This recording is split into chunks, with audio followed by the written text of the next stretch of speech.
네, 저와 함께 요한복음 17장 21절, 22절 말씀 같이 보겠습니다. 요한복음 17장 21, 22절입니다.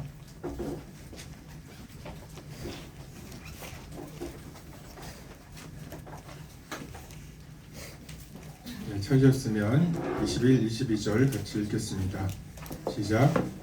아버지여, 아버지께서 내 안에, 내가 아버지 안에 있는 것 같이 그들도 다 하나가 되어 우리 안에 있게 하사 세상으로 아버지께서 나를 보내신 것을 믿게 하옵소서. 내게 주신 영광을 내가 그들에게 주었사오니 이는 우리가 하나가 된 것 같이 그들도 하나가 되게 하려 함이니이다. 이 크리스마스라고 하는 것이 참 한편으로 우리에게는 조금 어색한 것 같아요. 원래 오늘이 동지죠. 그러니까 해가 제일 짧다고 하는. 그래서 피라밋을 가지고서 계절을 이렇게 보면 동지 때까지 피라밋의 그림자가 점점점 길어집니다. 그러니까 태양이 이제 낮아지니까 그림자가 점점점 길어지다가 12월 22일에서 25일 사이가 이게 극대값 그 길이가 점점점 길어지다가 조금 머물다가 다시 짧아져요. 그거 짧아지는 게 명확해지는 게 25일이에요. 그래서 태양의 움직임을 관찰하고 있는 사람들에게는 그때가 태양이 뭔가 제일 하루의 길이가 짧아졌다가 다시 길어지는 어떤 일련의 기준으로 생각이 되고, 또 태양이라고 하는 어떤 태양 신이라든지 이런 게 3일 만에 부활하는 이런 개념으로 이제 크리스마스 12월 25일이 이제 그렇게 의미가 있었던.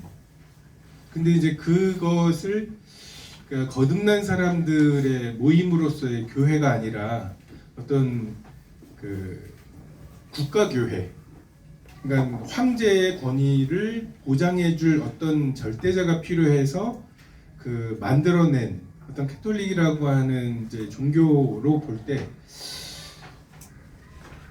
신앙이 생긴 사람들이 아니잖아요. 그러니까 태양신을 섬기던 사람들이 로마에 정복을 당했던 것이지 신앙이 새롭게 생기고 하나님과 예수님에 대한 어떤 믿음이 생긴 게 아닌 이 사람들에게 그들이 가지고 있는 모든 종교의 어떤 제의 같은 거 이런 것들을 다 없애고 한꺼번에 뭔가 예수님을 믿는, 하나님을 믿는, 그러니까 믿음이 생긴 사람만 할 수 있는 것들을 요구하기가 어렵죠. 그래서 이제 그런 12월 24일에서 22일부터 시작해가지고서 25일쯤에 뭔가 이렇게 축제를 하는 이런 것들, 이게 굉장히 큰 축제였을 거 아니에요.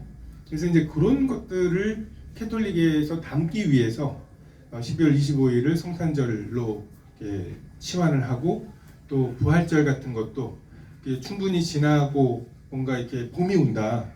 안 끝날 것 같은 겨울이 지나서 이제 뭔가 밤과 낮에 이 길이가 비슷해지면서 이제 본격적으로 봄이 온다라고 하는 이런 것들도 부활절로 들어오고, 또 우리에게 추석이 있는 것처럼 이제 추수 끝나고 나면 좀 한번 또 축하하는 이제 이런 것들이 이제 교회 달력에 포함되기 시작하고, 그래서 이제 종교 개혁에 의해서 나온 이제 개신교 그 개신교들도 이제 이런 것들을 가지고 나왔죠. 근데 사실 우리는 이제 캐톨릭에 들어갔던 적도 없는, 그러니까 캐톨릭이 지배하던 시기에 제침례파라든지 그냥 나면서부터 8일 만에, 또 유대교에서 8일 만에 할례하던 거를 그냥 세례로, 유아 세례로 이렇게 바꿔서 하던 이제 그런 것들을 우리는 이제 이 세례가 진정한 성경에서 말하는 세례가 아니구나라고 해서 이제 신앙을 지키기 위해서 어디 알프스 산 구석에 골짜기에 제침례파라든지 이런 이름으로 신앙을 지켰던 사람들이 있었죠. 그래서 우리가 그런 계보를 따라서 신앙이 이어져 왔기 때문에 우리에게 있어서 사실 크리스마스를 기념하는 어떤 전통이라든지 부활절 때 예배 시간에 그냥 부활에 대한 노래 하나 좀 찬양이 선택되는 것 정도 외에는 우리가 크게 그렇게 막 부활절이라고 특별하게, 또 반대로 일반 교회에서는 부활절 외에는 부활에 대해서 거의 언급이 안 되는데 우리는 예배 시간에 뭐 감동하심에 따라서 또 부활에 대한 찬양들이 선곡이 되거나 이런 것들이 있는 것 같습니다. 그래서 뭐 지나치게 이거는 뭐 어떤 거고 해서 반대할 것도 없고, 이런 걸 계기로 해서 뭔가 학생들이 친구를 초대하기에 제일 적당한 게 이런 계기일 수 있을 것 같고, 그래서 좀 그렇게 생각을 하면은 좋을 것 같습니다. 저는 이번 시간부터는 제가 이렇게 진행할 수 있는 말씀 시간에는 복음이 뭔가 너무 이제 복음이 축약되어 있는, 그리고 구원받는 기술 또는 구원받는 논리로서의 구원, 복음, 우리가 지금 이제 2월 말부터 2월 28일부터 복음 캠프를 준비하고 있는데, 우리가 뭘 전하고 있는지 그게 정해져야 무엇을 준비해야 되는지가 명확해질 것 같습니다. 그래서 오늘 이렇게 본문을 보면서 영생이라는 게 뭔가, 성경에서 말씀하시는 영생이라는 게 뭔가, 우리가 무엇을 전하는 사람들인지 이것을 좀 명확히 하면 좋을 것 같습니다. 사람에게도 어디서 와서 어디로 가고 어떻게 살아야 되는지 이 질문이 있죠. 근데 이 우주는 어디서 와서 어디로 가고 어떻게 진행되는 건가?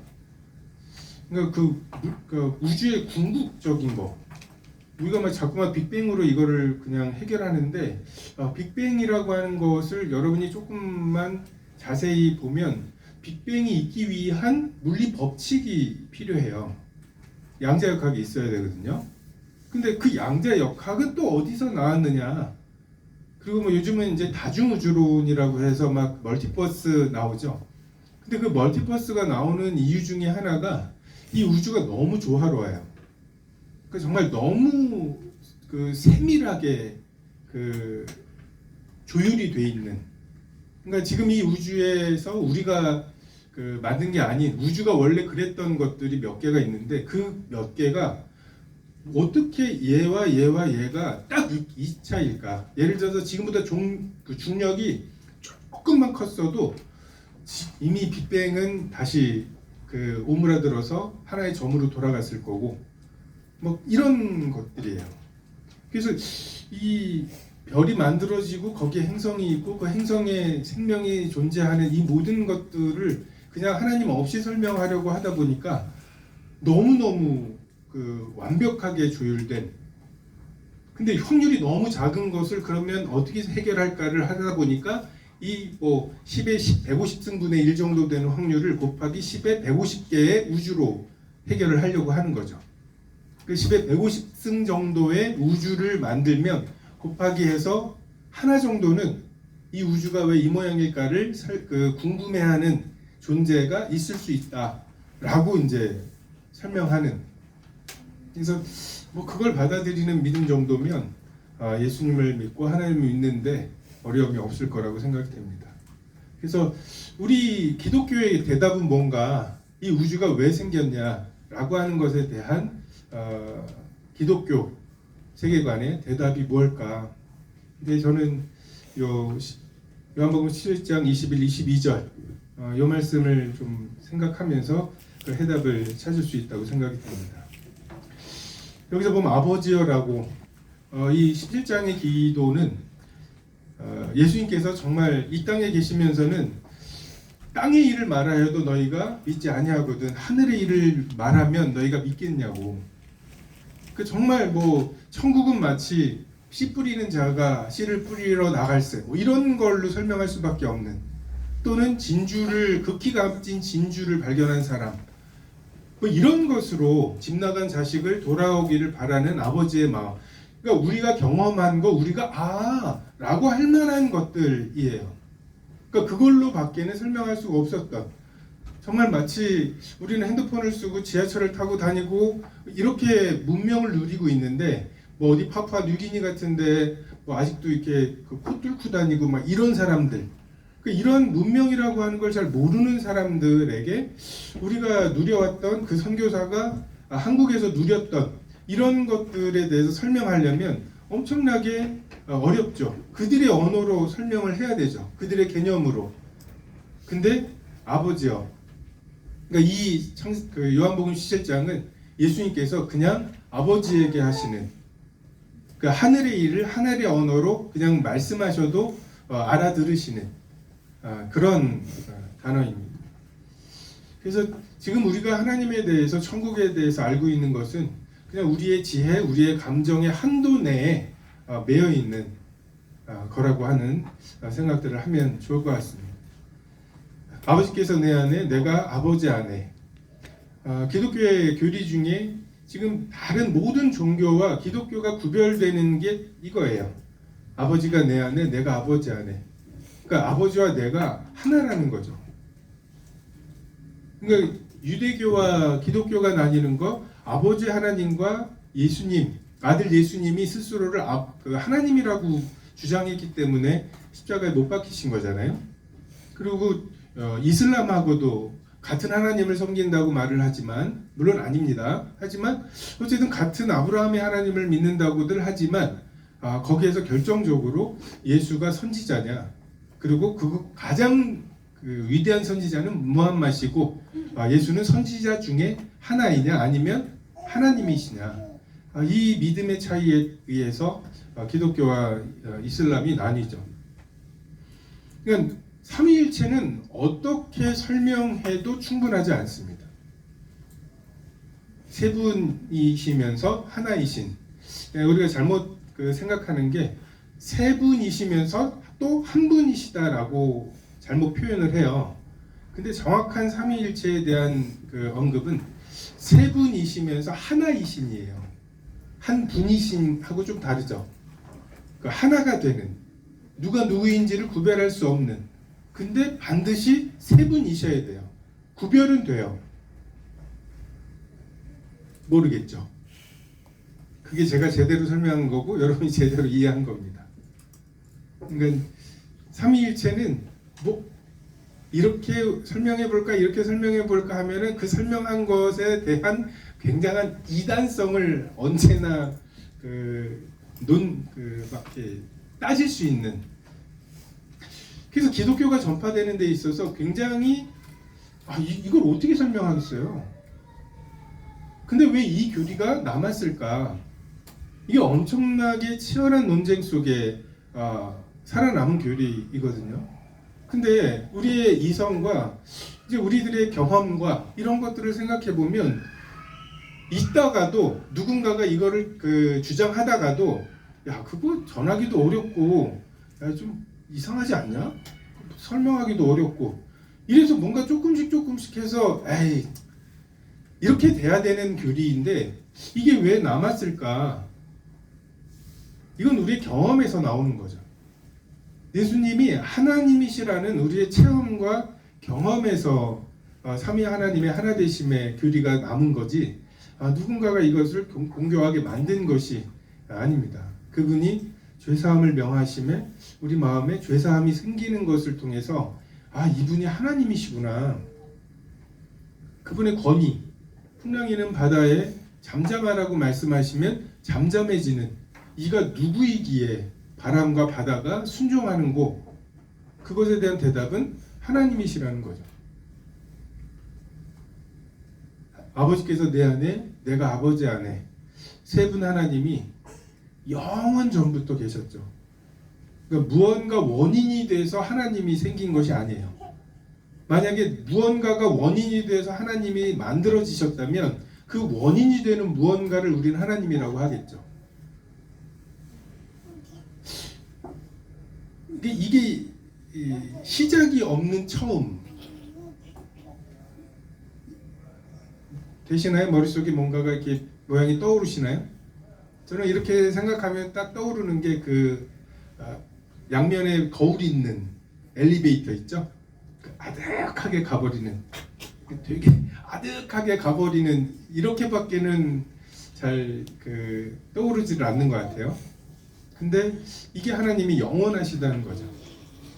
무에서 어떻게 유가 나왔냐고 하는 논쟁을 계속하고 그것에 대해서 빅뱅을 이야기하지만 사실 성경의 대답은 무였던 적이 없다는 거예요. 한 번도 이 세상에 무였던 적은 없다. 왜? 하나님이 언제나 존재하셨으니까. 하나님은 영원 전부터 존재하셨다고 하는 서로에 대한 완전한 사랑과 완전한 믿음과 완전한 헌신으로 셋이면서 동시에 하나이신, 그러니까 누가 누구인지 알 수 없는 이것이 삼위 하나님의 하나되심입니다. 영원토록 세 분 하나님은 서로에 대한 사랑과 신뢰와 헌신으로 정말 완전한 교제, 정말 완전한 사랑의 그 기쁨의 교제를 누리셨어요. 간혹 하나님은 속성이 사랑이시기 때문에 인간을 필요로 하셨다라고 하는 표현들을 하는데, 자, 필요하다, 반드시 요구된다는 뜻이죠. 반드시 요구되는 것이 없는 영원을 이미 지나셨어요. 인간을 창조하실 때. 그러니까 하나님이 무언가 필요한 것이 없는 채로 영원을 지내셨다고 하는 말 자체가 모순이죠. 조금이라도 하나님께 부족한 것이 있다면, 그리고 그 부족한 것이 아무리 미세하더라도 영원을 견딜 수는 없습니다. 만약에 이 지구에서 1000년에 원자 하나씩을 떼가잖아요. 어마어마하게 오랜 시간 동안 지구가 존재하겠지만 영원 앞에서는 지구가 없어질 수밖에 없어요. 근데 하나님은 그러실 수 있는 그런 분이 아니죠. 그 영원함에 대해서 한번 생각해 볼 필요가 있습니다. 그 영원을 지내시던 어느 날 하나님께서 세상을 창조할 계획을 세우시고 태초를 정하시고 태초에 하나님이 천지를 창조하신 것이 이 모든 물질이 어디서 왔는지, 그리고 왜 존재하는지, 없던 것이 왜 존재하게 됐는지에 대한 하나님의 대답입니다. 천지창조는 하나님만 계시던 완전한 세계에서 하나님 아닌 것이 섞여 있는 뭔가 굉장히 불완전한 세계가 되는 것을 의미하는, 그러니까 하나님께서 이 세상 창조하셔서 뭔가 이득을 얻으시려고 세상을 창조하셨다고 생각을 하는데, 하나님에게는 그럴 만한 게 없어요. 이미 하나님은 완전하신 세 분 하나님의 하나됨의 교제 가운데 계셨죠. 더구나 천사와 사람에게는 인격을 주셨어요. 하나님의 형상이죠. 하나님을 거절할 수도 있는, 거역할 수도 있는 이러한 것들을 주시고, 이게 우리가 지금 바라보는 대로 이러한 상황, 하나님 없는 자기의 삶을 살겠다고 하는 사람들이 만들어낸 이러한 상황에 그 위험이 있음에도 하나님께서는 그렇게 하기로 작정하신 것, 이것이 천지가 창조된 의미입니다. 하나님에게서의 의미죠. 근데 여기에 세 분 하나님이 무한한 시간 동안 서로가 서로에게 사랑과 신뢰와 헌신을 통해서 하나 되셨던 그 하나됨을 그들도 다 하나가 되어 아버지께서 내 안에, 내가 아버지 안에 있는 것 같이, 그러니까 우리의 하나됨의 기준이 여기라고 하는 것을 좀 생각할 필요가 있습니다. 여러분이 지금 기본적으로 청년이라고 하는 하나됨의 요소들이 있죠. 그리고 대한민국에서 또 서울에서 여러 가지 공통점들이 있어요. 근데 하나님께서 원하시는 하나됨의 어떤 수준은 그런 수준이 아니라는 거죠. 흉내내거나 꼭 참아서, 또는 하나가 다른 하나를 억누르고, 삼성전자 하나 됐잖아요. 근데 그 삼성전자에 있는 구성원 하나하나가 돈 때문이지, 그러니까 뭔가 위 아래가 있고 돈을 준다니까 그렇게 해서 하나 된 거잖아요. 삼위 하나님의 하나 되심 같은 하나됨은 세 분 하나님이 완전히 독립적이셔야 돼요. 마치 예수님이 이 땅에 십자가를 지러 오실 때 뭔가 예수님의 자원함 외에 어떤 다른 압력이나 네가 나보다 아래잖아 이런 것으로 예수님이 이 땅에 오시는 게 아닌, 지금 우리가 모이는 형태, 이게 그것에 대한 그 고집이에요. 위아래가 없는 각자가 하나님 앞에서 지체가 되고 하나님께 받은 은사와 분량대로 자기의 소원을 따라서 사역하는. 그러니까 왜냐하면 여러분 각자가 그 독립적이고 그것이 훼손되지 않은 채로 연합되는 게, 그 하나 되는 게 교회의 하나됨이고 그 하나님께서 교회에 두신 목적이라고 생각하기 때문에 그렇습니다. 그래서 우리 요한복음 그 6장에 보면, 우리 요한복음 6장 한번 볼까요? 6장 54절에서 56절.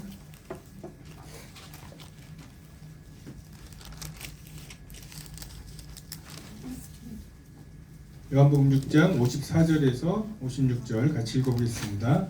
시작. 내 살을 먹고 내 피를 마시는 자는 영생을 가졌고 마지막 날에 내가 그를 다시 살리리니 내 살은 참된 양식이요 내 피는 참된 음료로다. 내 살을 먹고 내 피를 마시는 자는 내 안에 거하고 나도 그의 안에 거하나니. 오병이의 기적 이후에 다시 한번 그 기적을 베풀어 달라고 요구하는 사람들에게 예수님께서 이렇게 대답하시죠. 참된 양식과 참된 음료가 있다고. 그러니까 그게 예수님의 살이고 예수님의 피래요. 못 알아듣겠죠. 복음은 그런 거예요. 못 알아듣겠는 거예요. 그리고 실제로 많은 사람들이 이 말씀이 어렵도다, 누가 받을 수 있느냐 하고 떠나갔어요. 근데 영생의 말씀이 주께 있는데 우리가 누구에게 가겠습니까? 이 말씀 때문에 우리 속에 무언가가 일어나는 것을 경험한 사람들, 정말 그 말씀이 창조의 능력이 있는 것을 경험한 사람들만 그래도 이해는 안 돼도 뭔 소린지 모르겠는데 남는 거예요. 근데 56절에 보면 내 살을 먹고 내 피를 마시는, 이게 뭔지 모르지만 내 안에 거하고 나도 그의 안에 거한다고. 연합이죠. 아버지께서 내 안에, 내가 아버지 안에 있는 것, 아버지 그것과 같이 예수님이 내 안에, 내가 예수님 안에, 그러니까 예수님과 내가 하나가 되는 것. 성경은 그것을 참된 양식이고 참된 음료라고 말씀하세요. 그러니까 그게 영생이죠.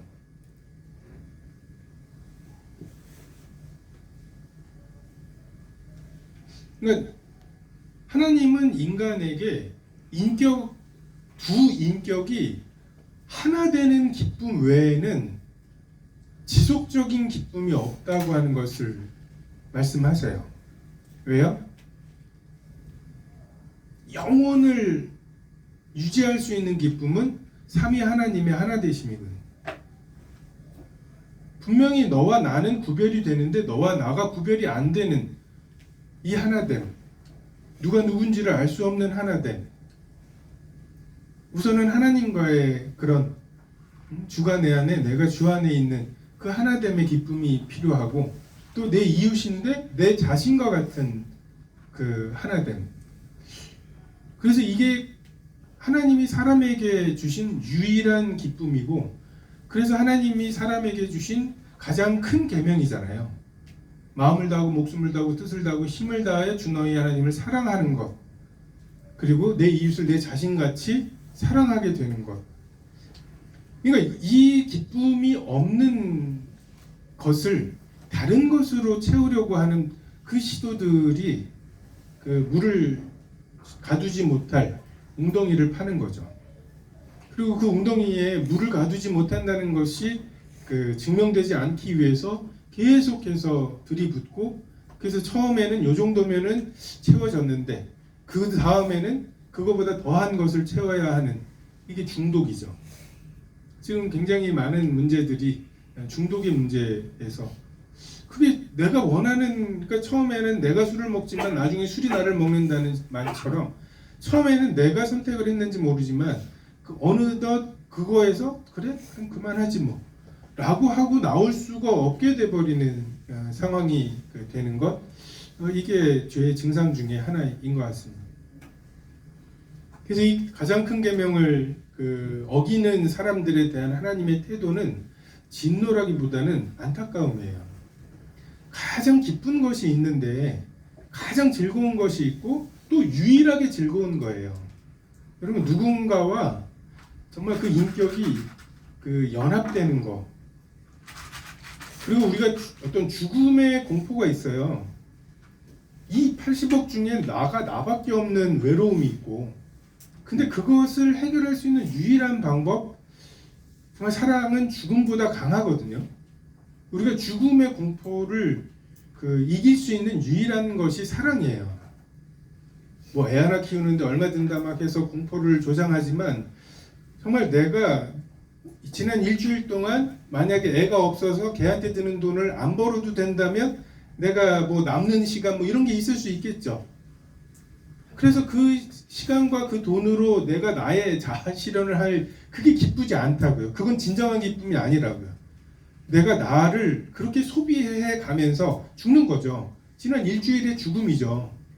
내가 하고 싶지 않은 일을 내가 하게 만드는 무언가니까.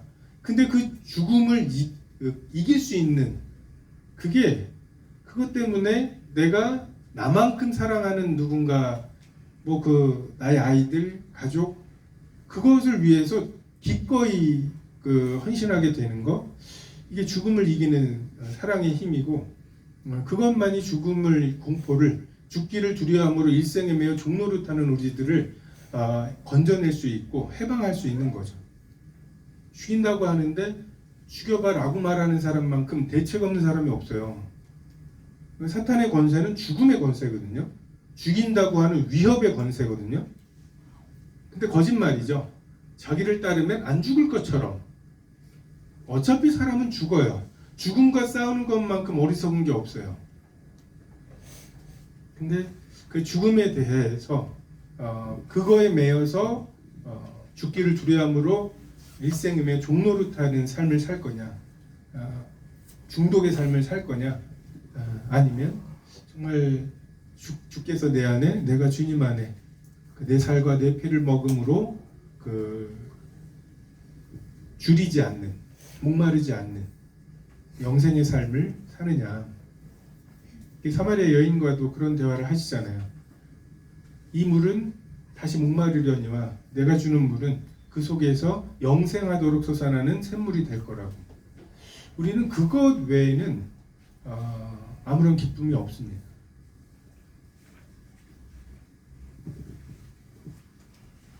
아버지께서 내 안에, 내가 아버지 안에 있는 것 같이 이들도 다 하나가 되게 해달라는, 우리가 교회 내에서 해야 되는 게 그거죠. 그 기쁨이에요. 그걸 위한 헌신이고, 서로에 대한 사랑, 그리고 사랑에 대한 헌신이 신뢰죠. 이렇게 말해도 나를 사랑하기 때문이라고 하는, 그렇게 해서 하나 된 우리가 우리 안에 있게 하사 아버지와 아들의 하나됨에, 이렇게 해서 하나 된 우리가 함께하게 되는 것. 우리는 이 세상에서 하나됨을 완성하지 못할 거예요. 하나 되어야 마땅하지만 우리는 하나 되지 못하는 여러 증상들로 인해서 고통하고 애통, 안타까워 할 것입니다. 그러면서 다루어지겠죠. 그리고 소망하겠죠. 정말 완전한 하나됨의 기쁨, 그것을. 장차 하나님께서 그리스도의 심판대에서 우리들을 불태우실 거예요. 그때 하나됨을 방해하고 있던 여러 가지 것들, 불에 타는 것들이 다 타버릴 것이고, 성령께서 심으신 것만 남을 거고, 그제서야 아주 스무스하게 서로가 연합이 될 것입니다. 서대문교회 같은 지역교회가 아니라 정말 우주적인 교회의 하나됨을 우리가 경험하게 될 거예요. 그러니까 오순절 직후에 십자가에 달려 죽은 사람들과 우리가 연결이 될 거고, 연합이 될 거고, 그게 우리 삶에, 너는 왜 그렇게 살다가 그렇게 죄를 짓고 그러다가 또 그렇게 하나님을 만나서 또 그렇게 하나님이 이런 분이구나라는 걸 알게 됐는지, 내 인생에 대해서 참 설명하기 어려운 많은 부분들이 있어요. 근데 그 많은 부분들이 그래서 내가 그 경험을 했구나. 다윗이 나의 하나님 어찌하여 나를 버리시나이까. 내가 왜 그런 그 절박한 중에 처해야 됐을까? 모르죠. 내가 뭐를 잘못했을까? 그때 그렇게 말하지 말았을 걸. 그때 그렇게 행동하지 말았을 걸. 사울이 사위 삼으려고 했을 때 그냥 됐다고 할 걸. 온갖 생각들을 만약 그 다윗이 하면서 그것 때문에 내가 이렇게 당하는 것이 아닐까라고 그의 인생을 설명하려고 애를 썼겠지만, 다윗이 나의 하나님 어찌하여 나를 버리시나이까라는 그 시편을 지을 만큼의 절박한 중에 처하게 된 유일한 이유는 천년 후에 예수님이 십자가에서 그 기도를 들으실 거라는 거예요. 우린 자꾸만 원인과 결과를 연결하는 논리를, 그 한계를 생각하지 못하고, 천년 후에 있는 이 사건이 하나님에게는 원인이 되어서 천년 전 다윗이 그 상황에 처하게 되고 다윗이 그 기도를 드려야 되는 이유가 되는 거예요. 그래서 이 원인과 결과가 하나님에게 있어서의 원인과 결과, 이게 하나님의 논리거든요. 근데 자꾸만 이것을 우리의 논리 속에서 해결하려고 할 때 우리는 하나님이 하시는 모든 일들, 성경에 나타난 모든 일들뿐만 아니라 내 인생에 개입하신 하나님의 모든 일들에 대해서 되게 모순이라고 여기고, 한 걸음도 하나님이 인도하시는 길로 내디딜 수가 없죠. 우리 안에 있게 해달라고. 이렇게 해서 연합된 교회가 예수 그리스도와 연합이 될 것입니다. 신랑이신 그리스도와 혼인하여서 이제 둘이 아니요 한 몸이 되는, 그리고 머리 되신 그리스도와 연합하여 하나가 되는. 지금은 우리가 예수님을 섬기지만 나중에는 우리가 예수님으로서 섬기게 되는 그런 하나됨이 될 것이고, 여러분 그게 궁극적인 기쁨이에요. 그게 궁극적인 영생이고, 이게 창조의 목적이죠. 천지 창조를 통해서 하나님께 유익이 되는 것은 하나도 없습니다. 사랑은 자기의 유익을 구하지 않는 거죠. 하나님에게 유익이 되어서 사랑을, 이 세상을 창조하신 게 아니에요. 삼위 하나님만 누리셨던 그 영원한 그 기쁨을 함께 할 피조물, 교회죠. 그 교회를 하나님께서 작정하셨고, 그 교회를 위해서 천지를 창조하셨습니다. 22절에 내게 주신 영광을 내가 그들에게 주었사오니 이는 우리가 하나가 된 것 같이 그들도 하나가 되게 하려 함이니이다. 영광이 있어요. 우리 요한복음 17장에 보면 5절에 세상이 창조되기 전에 대해서 말씀하시죠. 아버지여, 창세전에 내가 아버지와 함께 가졌던 영화로서, 세상이 창조되기 전에 영광이 있었어요. 24절에도 보면 아버지께서 내게 주신 자도 나 있는 곳에 나와 함께 있어 아버지께서 창세전부터 나를 사랑하심으로 내게 주신 나의 영광을 그들로 보게 하시기를 원하옵나이다. 세상이 창조되기 전에 사랑이 있었죠. 아버지께서 나를 사랑하신 사랑이 있었고, 그 사랑하셔서 아버지께서 주신 영광이 있습니다. 지금 예수님께서는 이 17장을 끝내고 십자가에 못 박히시고 죽으시고 또 승천하시고 그 극심한 핍박 가운데 제자들이 놓이게 될 텐데, 그 제자들의 상태는 지금 누가 크냐라고 하는 것 때문에 셋이 싸우고 있고, 열혈당원이었던, 그러니까 옛날 그 무장 독립 주장하던 막 윤봉길, 안중근 같은 이런 셀료 당인 그 열혈당원 시므온도 있고, 또 로마의 앞제비가 돼가지고 세금 걷던 마태도 있는, 그 마지막 이 만찬이 얼마나 좀 살기애했을까, 살벌했을 것 같아요. 이제 예수님 막 이렇게 환영받고 입성하시는 거 보면 이제 뭐가 될 것 같은데, 이제부터는 이제 정치 투쟁이죠 뭐. 이것을 하면서 그냥 누가 뭘 먹나, 예수님이 뭘 조금이라도 더 하시나, 막 이런 것들 가지고. 근데 거기에 예수님이 너 그거 고쳐, 야 얘 용서하고 막 이렇게 해가지고 억지로 뭔가를 하시는 게 아니라 내 영광을 보여달라고.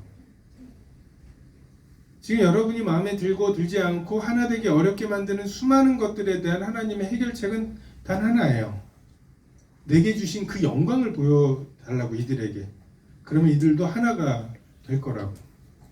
정말 엄청나게 높은 산, 낮은 산, 높네, 낮네, 뭐 어쩌고 하면서 막 이렇게 찌그락찌그락 하던 것들이 있을 때 거기를 3,000m 정도 물로 덮어버리면 그 밑에 있는 것들이 그 다름이 묻혀버리는 것처럼 정말 물이 바다를 덮음 같이 여호와의 영광을 인정하는 것이 덮어버리는, 압도해버리는 이것으로 하나님은 우리를 하나 되게 만드십니다. 그러니까 이 영광을 봐야죠. 고린도후서에 보면 어두운 데에 빛이 빛이라 말씀하셨던 그 하나님께서 예수 그리스도의 얼굴에 있는 하나님의 영광을 아는 빛을 우리 마음에 비추셨느니라. 예수 그리스도의 얼굴에 있는 가장 비참한 얼굴, 가장 비참한 모습, 수염을 뜯기고 그 주먹질을 당하고 침 뱉고 가시비 면류관에서는 피가 흘러나오고 정말 그 가장 가까운 사람조차도 누군지를 알아봐야 하는. 근데 하나님은 그 예수님의 얼굴에 나타난 영광에 반응하는 사람들을 부르기를 원하셨어요. 오병이어의 기적으로 저 사람 따라다니면 먹고 사는 거는, 이런 동기로 사람들이 오기를 원하지 않으셨어요.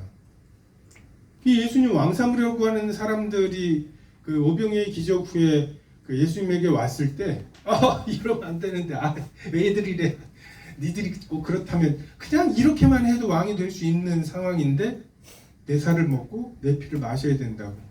참된 양식과 참된 음료가 있다고.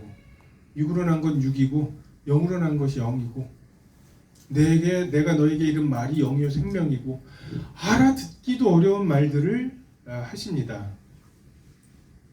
영생의 말씀이 주께 있는데 우리가 누구에게 가겠습니까? 우리가 복음을 전한다고 하는 것, 복음 캠프를 준비한다고 하는 게 지금 이 말들을 한번, 지금 이번 시간에 제가 여러분에게 말씀드린 이것을 여러분이 염두에 두고 있는 구도자에게 말한다고 생각을 해보세요. 그 간격이 어때요? 그 사람들의 필요 또는 그 사람들의 상황, 그것과 지금 우리가 말해야 되는 이게 영생이야, 너 이것만 기쁜 거야, 네가 이래서 중독에 빠진 거야, 그것에서 빠져나올 수 있는 유일한 방법은 하나님과의 하나됨이야. 뭔가 견적이 나오나요? 여기서부터 시작해서 이렇게 말을 크면 얘가 이렇게 말하겠고, 그럼 내가 이렇게 해서 그럼 되겠다. 사마리아 여인에게 정말 유대인이고 사마리아인이고 남자고 여자고 뭔가 접점이 없는 그 와중에 내게 물 좀 달라 말을 거시고, 거기서부터 시작하셔서 영생, 생수를 얘기하시고, 내가 너에게 그 생수를 줄 텐데 그것은 영생하도록 솟아난다고. 이 여자가 그런 것이 있으면 내게 달라고, 그래서 다시 여기 물기르러 오지 않게 해달라고 이해를 한 건가요? 내 남편을 데려오라고. 넌 남편이 없습니다. 그래, 5이나 있었는데 지금 사는 사람도 네 남편은 아니니까 남편이 없다고 하는 말이 옳다고. 내가 모를 줄 알아? 이렇게 하시면 아무도 못 서는 거죠. 영생에 대해, 생수에 대해서 그 여인이 그 정도, 그냥 우리 집 앞에 우물 파주는 아저씨 정도로 생각한 거잖아요. 여기까지 물기르러 오지 않게 만들어줄.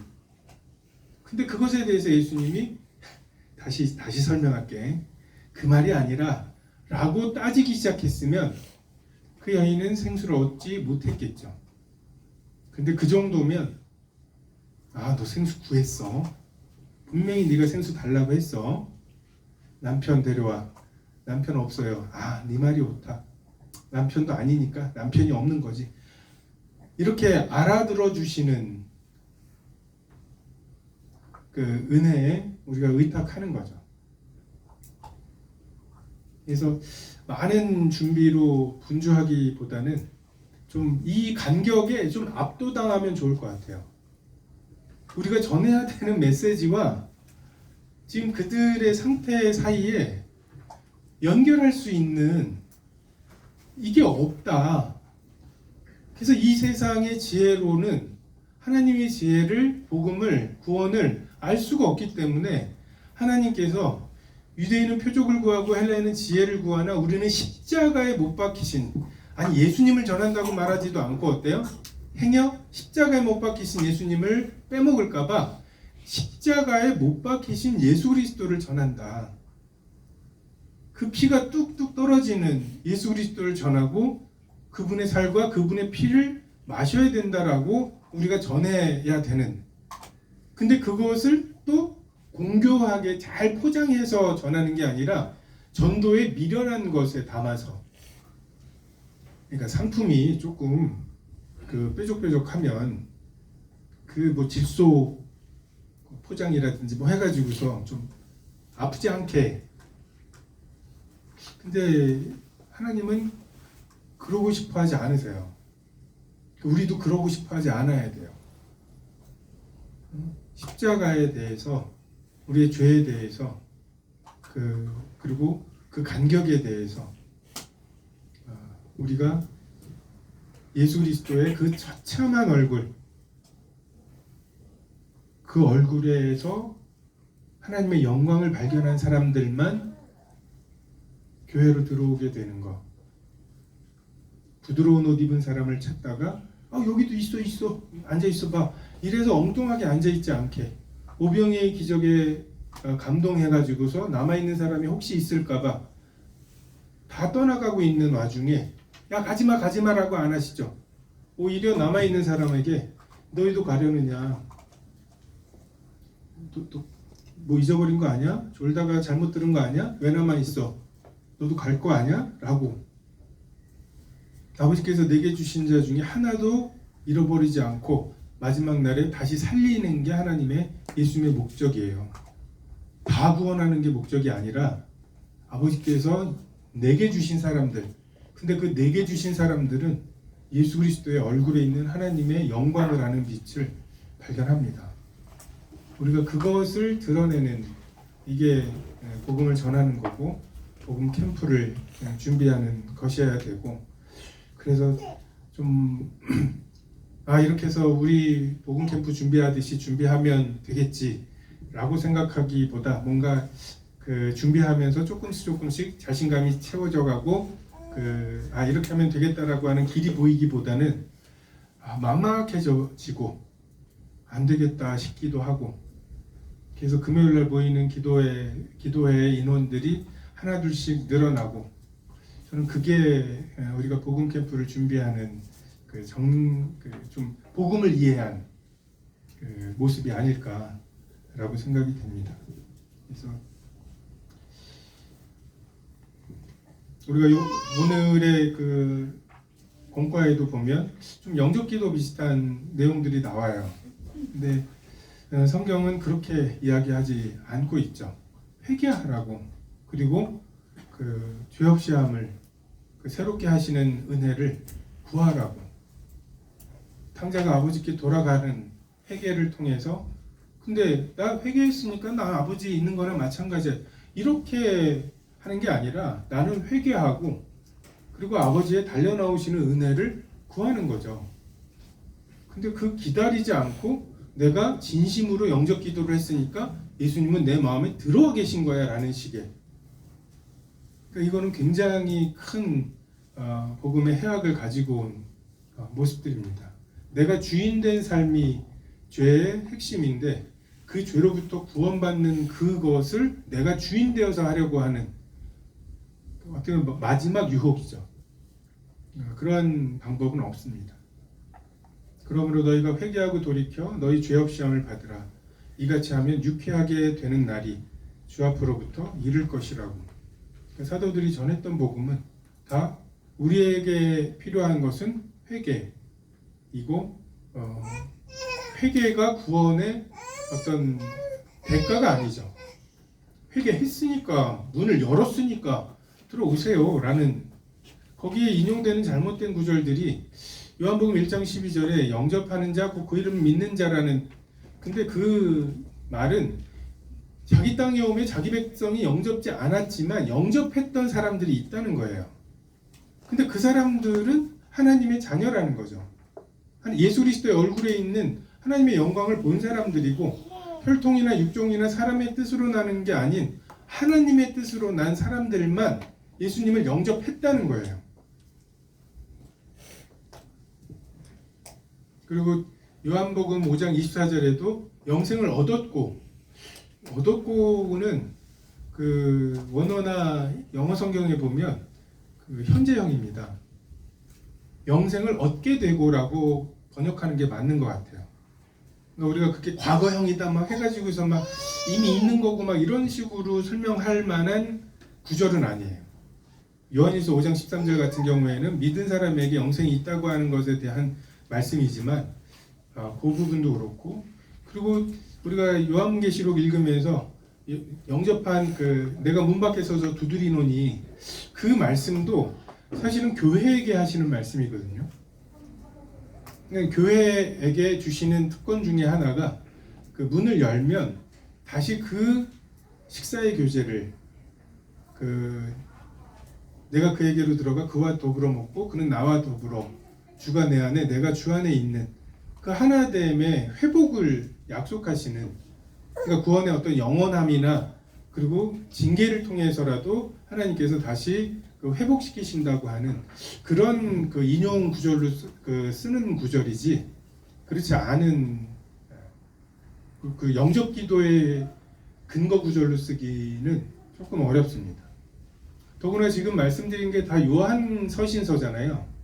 근데 예수님이 다녀가신 지 90년이나 100년 정도의 요한 서신서가 쓰여졌고, 그 이전에 쓰여졌던 것들은 거의 50년, 60년에 끝났거든요. 그러면 요한 서신서가 나오기 전까지는 뭐 어떻게 복음을 전했나? 그러니까 회개하고 돌이켜 죄업 시험을 받는, 그리고 유쾌하게 되는. 그래서 여러분이 떠오르고 있는 그 사람들에게 저도 이렇게 견적이 안 나와요.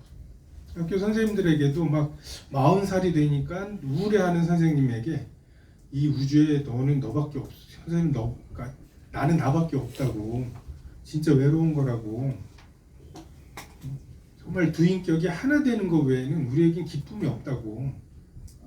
스테이크를 오늘 먹고 내일 먹으면 맛있지만 일주일 정도 먹으면 된장찌개 먹고 싶어지고, 그러한 인격이 아닌 것들을 누리는 것은 그 즐거움에 한계가 있다는 거죠.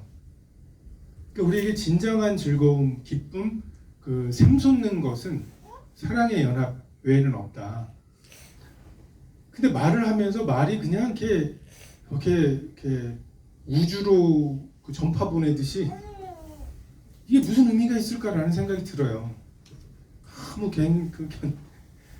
이게 알아들어서 이런 생각이 전혀 안 들어요. 이렇게 던져놓고 주님께서 그 일들을 하시는, 주의 대라 하면 그들이 나를 믿지 아니하며, 예수님이 안 믿어지는 것, 예수님의 그 얼굴에 그 처참한 모습을 보고도 믿음이 생기지 않는 것, 그게 죄예요. 그게 우리의 고집이고. 그래서 그런 앞으로도 좀 구원에 대해서 우리가 좀 너무 3일 만에 복음 집회가 끝나고 이제 그게 우리가 가지고 있는 복음의 전부가 되다 보니까 조금 이렇게 빼먹은 그런 부분들을 함께 나누었으면 좋겠습니다. 기도하겠습니다.